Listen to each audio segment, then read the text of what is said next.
लेकिन दुनिया में ऐसे हजारों लोग घूम रहे हैं जो दिखते तो अमीर हैं, लेकिन उनकी फाइनेंशियल हैबिट्स इतनी टॉक्सिक होती है कि अगर आप उनके असर में आए तो आपका भी फ्यूचर खतरे में पड़ सकता है। तो अगर आपको कभी समझना हो कि कोई फाइनेंशियली लिटरेट है या फिर सिर्फ शो ऑफ मशीन है, तो ये 7 रेड फ्लैग्स याद रखना। ये आपको बताएंगे कि कौन समझदार है और कौन सिर्फ दिखावा कर रहा है। Welcome to Seekho official show dose of motivation. तो चलिए शुरू करते हैं। नंबर 1, योलो लाइफस्टाइल जीना। योलो यानी यू ओनली लिव वंस। नाम बड़ा पर काम बिगाड़ने वाला।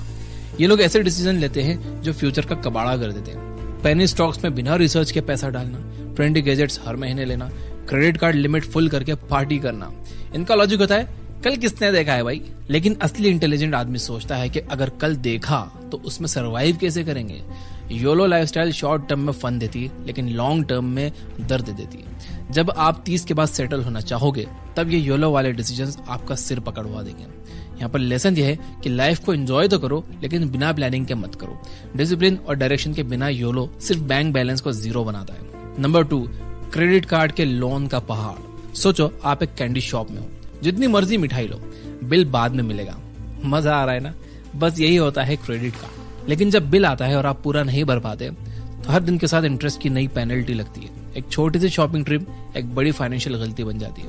ऐसे लोग मिनिमम पेमेंट करते हैं, हर महीने कंपाउंड इंटरेस्ट भरते हैं, समझते ही नहीं है कि पैसा बढ़ नहीं रहा बल्कि गिरता जा रहा है। यहाँ पर लेसन यह है कि क्रेडिट कार्ड खुद में विलन नहीं है, लेकिन अगर आपको उसका यूजेज नहीं आता तो ये आपको फाइनेंशियली बर्बाद कर सकता है। नंबर 3, पे चेक टू पे चेक जीना। जरा सोचिए आप एक रोड ट्रिप पर जा रहे हो बिना प्लानिंग के, ना स्नैक्स, ना पेट्रोल का हिसाब, ना स्टे का प्लान, बस चलते ही जा रहे हो। ये होती है पे चेक टू पे चेक लाइफ। हर महीने पैसा आता है और पूरा चला जाता है, फिर अगले महीने तक वेट करो। रीजन, बजटिंग नहीं आती, इमरजेंसी फंड नहीं है, फ्यूचर के लिए कोई इन्वेस्टिंग नहीं हो पाती। इसका सोल्यूशन क्या है? फाइनेंशियल गोल्स लिखो, मंथली बजट बनाओ, अपनी इनकम का 20% इन्वेस्ट करो। यह सब फाइनेंशियल एजुकेशन से ही सीखा जा सकता है और याद रखो सीखना कभी लेट नहीं होता। नंबर 4, हर वक्त पेरेंट्स रिलेटिव्स से पैसा लेना। एडल्ट होके भी अगर आप हर प्रॉब्लम का सोल्यूशन अपने पेरेंट्स को समझते हो तो ये मैच्योरिटी नहीं है, ये फाइनेंशियल डिपेंडेंसी का सिग्नल है।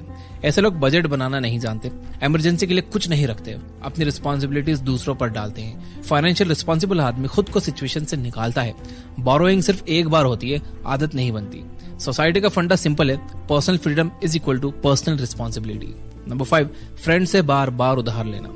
पैसे का रिश्ता दोस्ती में ले आओ तो या तो पैसा जाता है या दोस्ती। बार बार पैसे मांगने वाले फाइनेंशियल प्लानिंग नहीं जानते, इमरजेंसी सेविंग्स नहीं बनाते, अपना मंथली एक्सपेंस कंट्रोल नहीं करते। एक बार तो समझ सकते हैं लेकिन बार बार पैसा मांगना टॉक्सिक बन जाता है और सबसे बड़ा लॉस, आप ट्रस्ट लूज कर देते हो। सोल्यूशन ये है, फाइनेंशियल लिटरेसी इंप्रूव करो, लर्न अबाउट बजटिंग, सेविंग्स और short term versus long term goals. Number 6, ऐसी चीजें खरीदना जो अफोर्ड नहीं कर सकती। एक रूल होता है 1% रूल। आपकी कार का मंथली खर्चा यानी कि EMI, फ्यूल, इंश्योरेंस, मेंटेनेंस आपकी इनकम का 1% से ज्यादा नहीं होना चाहिए।